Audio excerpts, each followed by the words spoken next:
Magic is the power to write your own story, and it all starts with a word.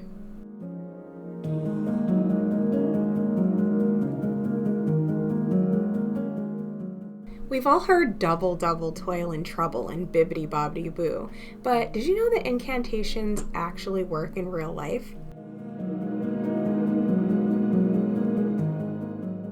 As we all know, magic in the real world is not usually as simple as just saying the magic words and then watching glittery purple smoke turn a pumpkin into a coach right before your very eyes. Sometimes we wish it was. But real witches know that magic often takes time, practice, and deep inner transformation to manifest into the physical. And it all relies heavily on our ability to stay in tune with the energy of our desire, rain or shine.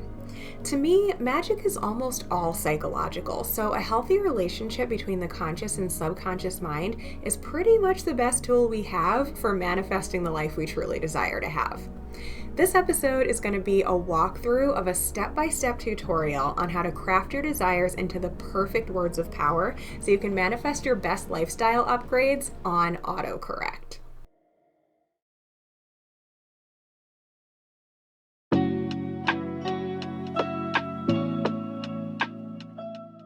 In the self-development world, we call them affirmations.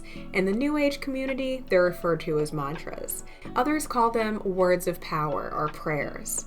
And witches like to call them incantations. Whatever you like to call it, it's extremely empowering when we choose to occupy our thoughts with conscious intention. We're the grand sum of the thought patterns of our subconscious mind, so anytime we catch ourselves going down that old familiar path of negative BS belief systems that are no longer serving us, we can use this tool to reroute. Any words of power that clearly embody the energy you wish to invoke can be used as a mantra. You can figure out what words of power you need at this point in your journey simply by brainstorming words that describe how you desire to feel. Or if you're feeling stuck, you can even write down the way that you're currently feeling, and you can reverse those negative feelings and come up with words that are their positive opposite. For example, say I desire to feel loving of myself and others, trusting of myself and the universe, and empowered to make healthy decisions for myself in the season ahead. To create a mantra, all I have to do is state I am before each word of power. Using the words I chose above, my mantra might be I am loving, I am trusting, I am empowered. This is already a great start for focusing the mind on the right things to attract a higher vibe life. But the mind sometimes bores quickly of really simple concepts like that. It starts to question them. So we can give the mind an even more convincing story by getting more specific. For example, we could just add some fluff words into the above I am statements. We could expand it into something like, I am loving of myself and others. I trust the universe and I trust myself. I am empowered to be my best self. Memorizing a more detailed I am statement and repeating it whenever you feel like you need a reminder of your core desired feelings is insanely useful. But we can actually go even deeper with this practice.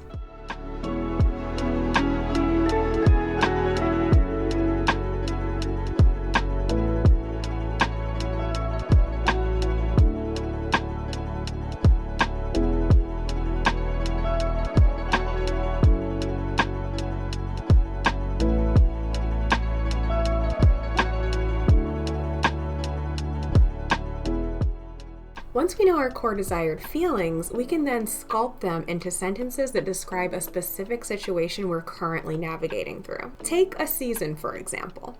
I fashioned my core desired feelings for the season ahead into a conviction for the summer.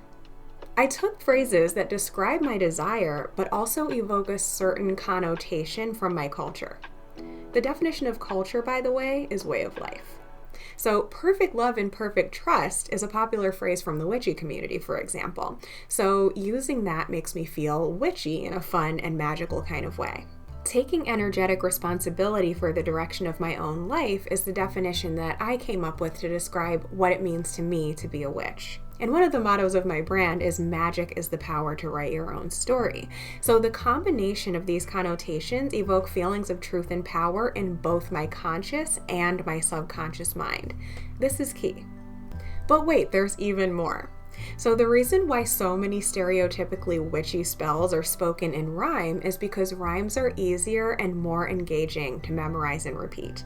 In fact, there's an old witchy saying that says, "To seal your spell every time, let the spell be spake in rhyme." Something about rhyming words gets the attention of the subconscious mind, which is also why we teach rhymes to children. The subconscious mind is very much like a child, so why not have some fun with it?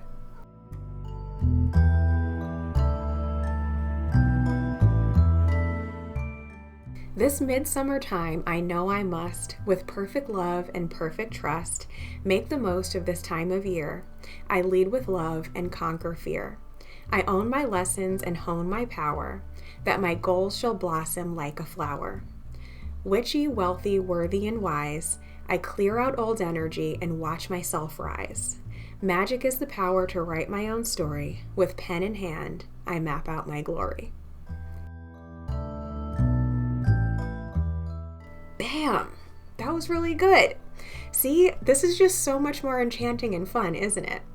And trust me, going through the steps of crafting your incantation is totally worth it because the experience of doing it sort of is like a ritual that gets you really up close and personal with where you're at and where you desire to be. Use this process to craft incantations for every area of your life and business, and turn to them anytime you feel triggered by remnants of your old, outdated life story. And don't forget to also repeat them when you're experiencing evidence of your goals coming to fruition too. Like, don't be a fair weather witch, because your fondest daydreams are not just fantasy. They're premonitions of the life you're meant to have when you step into your magic.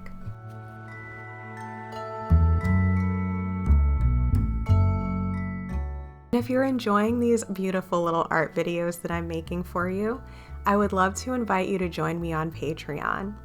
It supports me to continue making these fun little projects for you guys, and you also get access to Grimoire and Book of Shadows pages that you can print out yourself, including journal prompts that can help you to love yourself throughout all directions of space and time.